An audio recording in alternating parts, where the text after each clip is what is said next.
Hello friends, இந்த வீடியோவில் இன்றைக்கி என்ன பார்க்க போகிறோம் அப்படின்னு பார்த்தீங்கன்னா, எஸ்டிடிடிஆர்பி 21/7/2024 நடந்த கொஷின் பேப்பர்லேருந்து கொஷின் நம்பர் 159 தான் பார்க்க போகிறோம். அதுக்கான answer, book proof, page number, எக்ஸ்ப்ளனேஷனோடு பார்க்கலாம்.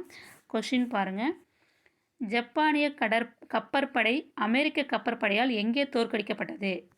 இதுக்கான ஆன்சர் என்ன அப்படின்னு பார்த்தீங்கன்னா, ஆப்ஷன் பி தான் கரெக்டான ஆன்சர். மிட்வே போர். ஜப்பானிய கப்பற்படை அமெரிக்க கப்பற்படையால் எங்கே தோற்கடிக்கப்பட்டது? எந்த போரில் அப்படின்னு பார்த்தீங்கன்னா, மிட்வே போரில் தான். இதுக்கான ப்ரூஃப் வந்து டைரெக்டாக இந்த கொஷின் இருக்குது.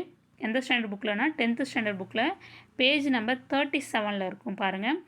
மிட்வே போர் அந்த டாபிக் கீழே மிட்வே போரும் வாடல் கெனால் போரும் இந்த டாப்பிக்கு கீழே அந்த பேராகிராஃபில் கொடுத்துருக்காங்க பாருங்கள். மிட்வே போரில் அமெரிக்க கப்பற்படை ஜப்பானின் கப்பற்படையை தோற்கடித்தது அப்படின்னு வந்து டைரெக்டாகவே கொஷின்ஸ் கொடுத்துருக்காங்க.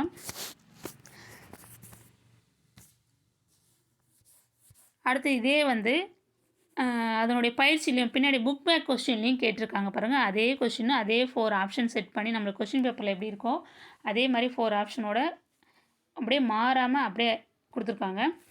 ஜப்பானிய கப்பற்படை அமெரிக்க கப்பற்படையால் எங்கே தோற்கடிக்கப்பட்டது?